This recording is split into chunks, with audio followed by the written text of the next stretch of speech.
इस वीडियो के माध्यम से हम लोग चर्चा करने वाले हैं भारत की जो अपवाह प्रणाली है यानी कि जो रिवर सिस्टम है उसके बारे में हम लोग चर्चा करने वाले हैं, जो काफ़ी महत्वपूर्ण टॉपिक है और इससे बहुत सारे सवाल पूछे जाते हैं और इनमें कुछ ऐसे प्रमुख तथ्य हैं जिनको हमें जानना बहुत ही आवश्यक हो जाता है। तो इस वीडियो के माध्यम से हम लोग वो संपूर्ण चीज़ जानने वाले हैं।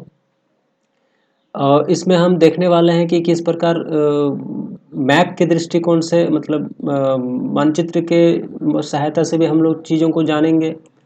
रिवर सिस्टम का सभी वो चीज़ आप देख पा रहे होंगे, जितने भी मतलब प्रायद्वीपीय पठारी नदी, हिमालयन रिवर, वो सभी नदियों के बारे में हम लोग इस वीडियो के माध्यम से जानेंगे।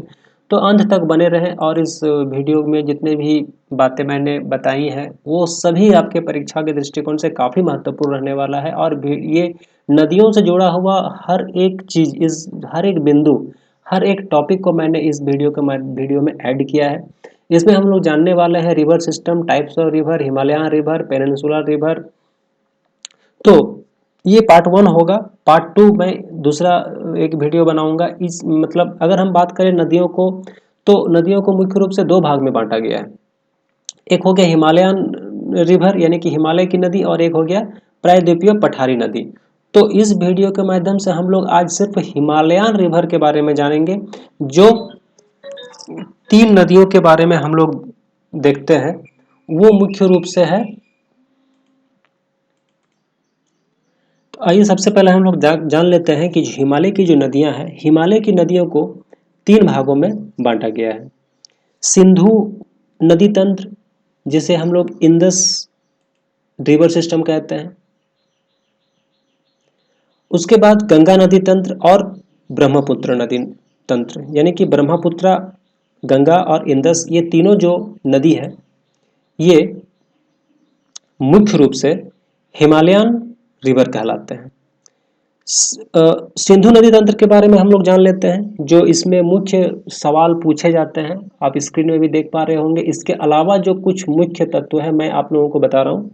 देखिए, सबसे पहले जो सिंधु नदी तंत्र है वो मानसरोवर झील यानी तिब्बत से होकर, यानी कि चीन में, इसका उद्गम स्थल जो है वो मानसरोवर झील है, वो चीन में है, से होते हुए भारत में जहां पर एंटर करती है वो लद्दाख लेह जो शहर है वहां से ये एंटर करते हुए भारत में कुछ क्षेत्र में ये फैला हुआ है। उसके बाद ये पाक यानी कि पाकिस्तान का जो मैदानी भाग है वहां होते हुए कराची में जाकर कराची का जो बंदरगाह है वहां से वो अरब सागर में मिल जाती है। यानी ये जो नदी है ये इसका उद्गम चाइना में है, भारत होते हुए ये पाकिस्तान में जाके गिर जाती है। इस नदी की चर्चा ऋग्वेद जैसे पौराणिक ग्रंथों में भी किया गया है। सिंधु घाटी सभ्यता के बारे में आप लोग जानते हैं। सिंधु घाटी सभ्यता का जो है हड़प्पा सभ्यता जिसे हम लोग कहते हैं, इसी नदी के किनारे फैली हुई थी। एशिया की प्रमुख लंबी नदियों में से एक है, लेकिन विश्व की सबसे लंबी नदी तो नील है, आपको ये जानना चाहिए। अपवाह तंत्र की अगर हम बात करें तो सिंधु नदी का जो अपवाह तंत्र है वो लगभग 11,65,000 वर्ग किलोमीटर है, लेकिन भारत में इसका क्षेत्रफल 3,21,289 वर्ग किलोमीटर है।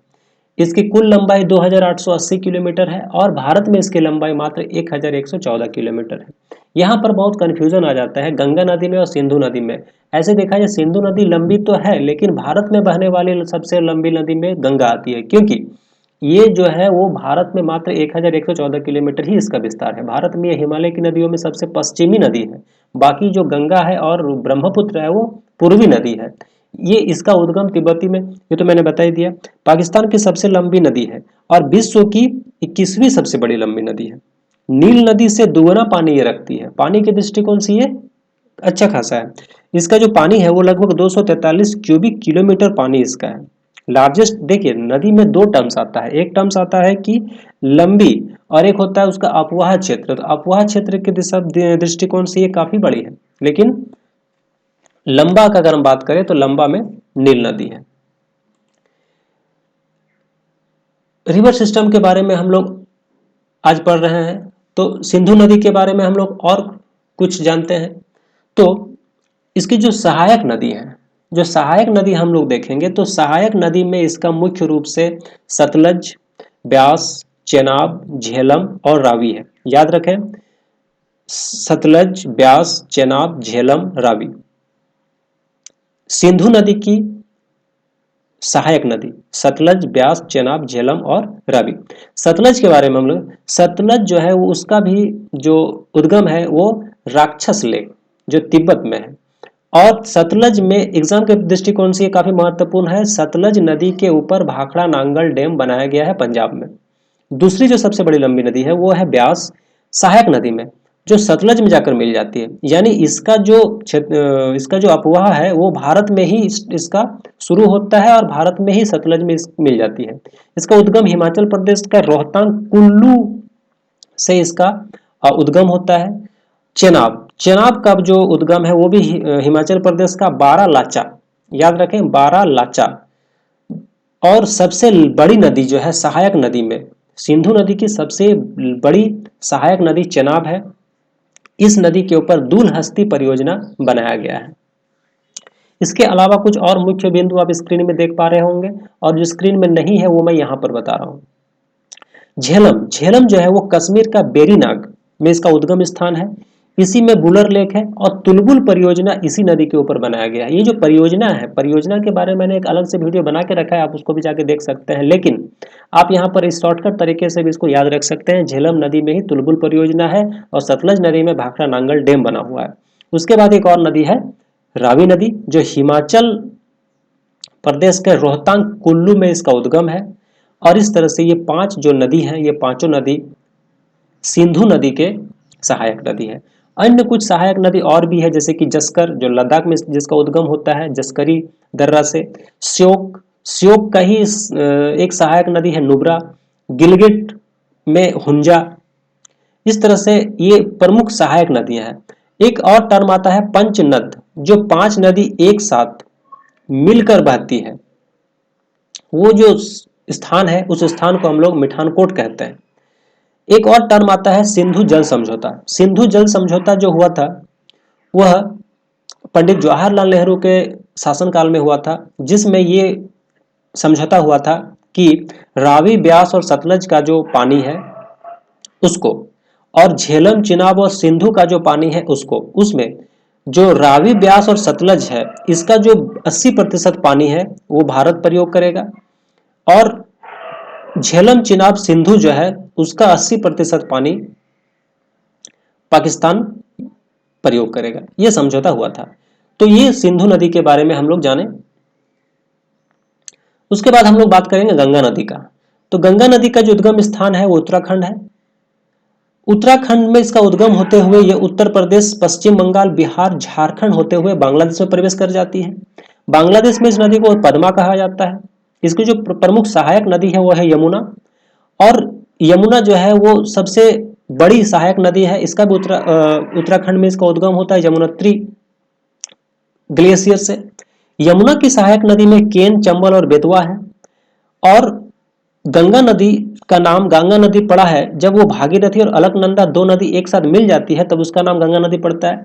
ये कुछ टॉपिक्स जो है कहीं ना कहीं एग्जाम के दृष्टिकोण से काफी महत्वपूर्ण है, इसलिए मैं इसे बता रहा हूँ। आप लोग इसे दिमाग में कहीं ना कहीं अगर बैठ जाता है तो एग्जाम में आपका काफी मदद हो जाएगा।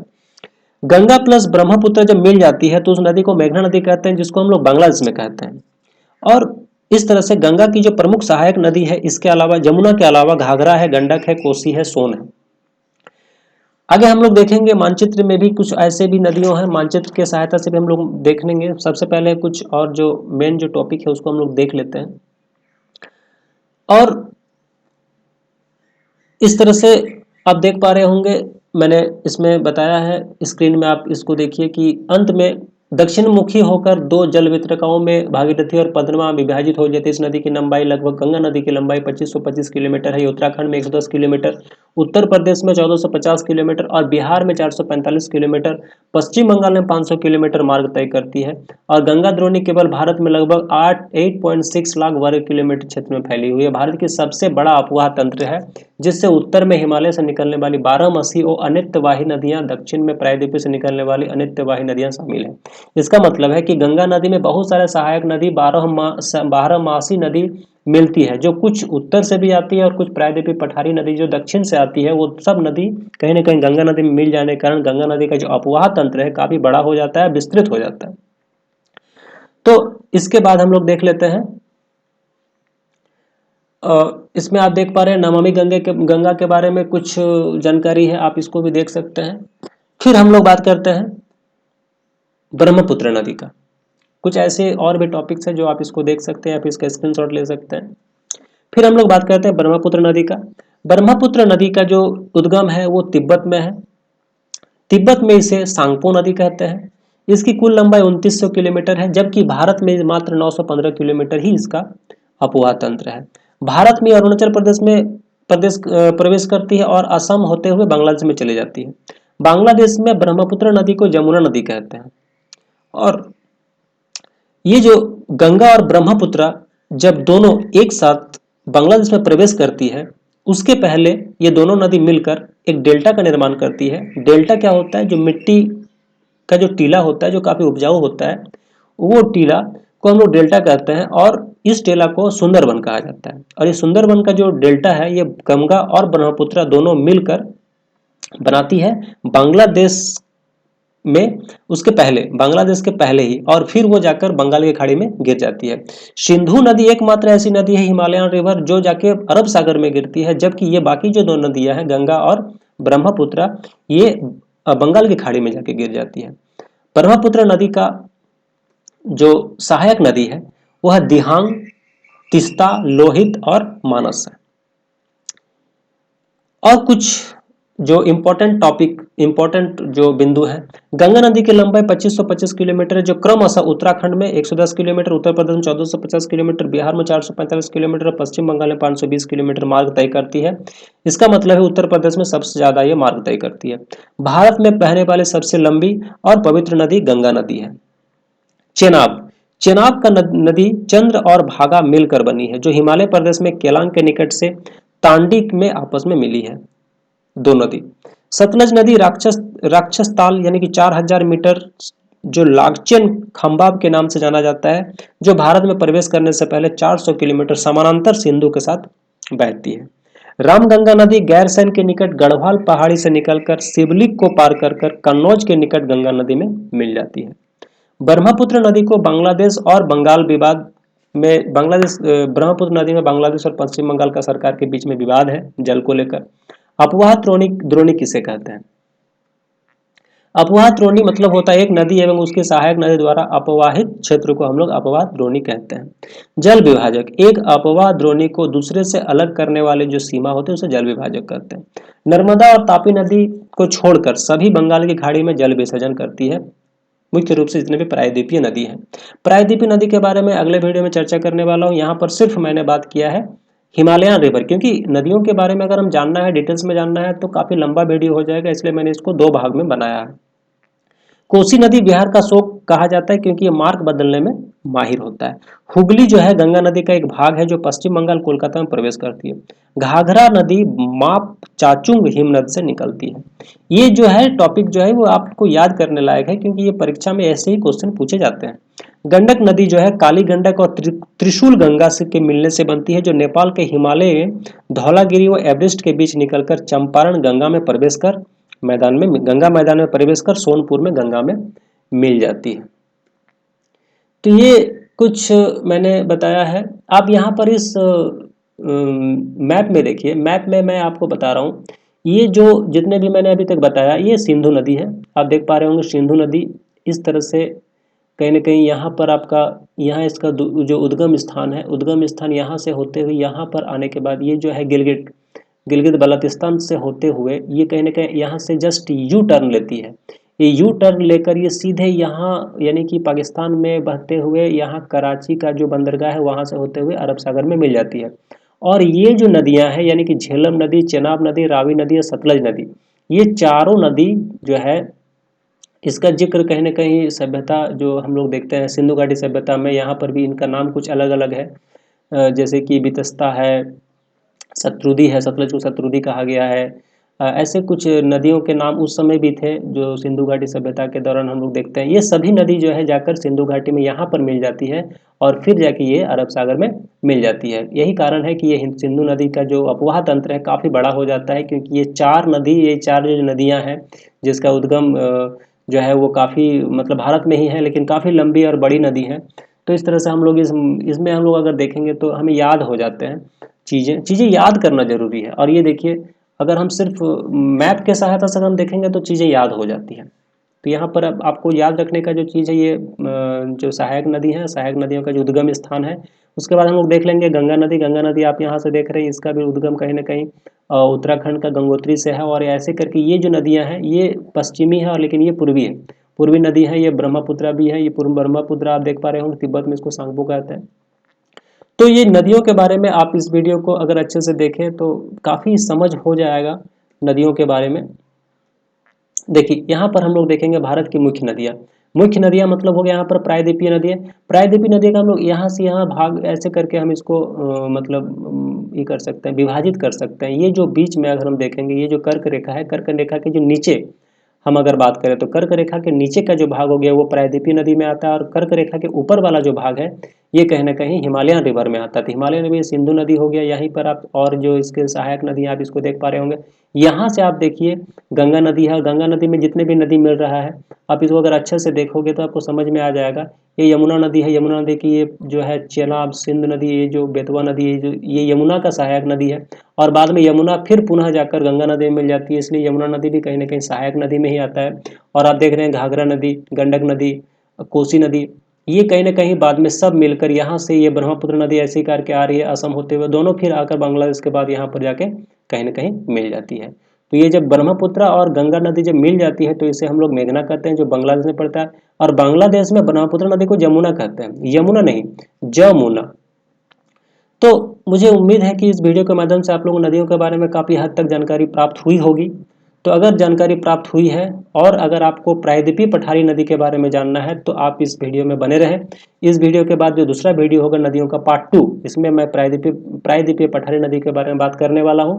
तो अगर आप चैनल में नए हैं तो इसको सब्सक्राइब कर लें और बेल आइकन को दबा लें ताकि आपको नोटिफिकेशन मिल जाए, और नदियों के बारे में वो तमाम चीज़ जो आपको जानकारी चाहिए वो आपको यहाँ पर मिल जाएगा। वीडियो देखने के लिए धन्यवाद।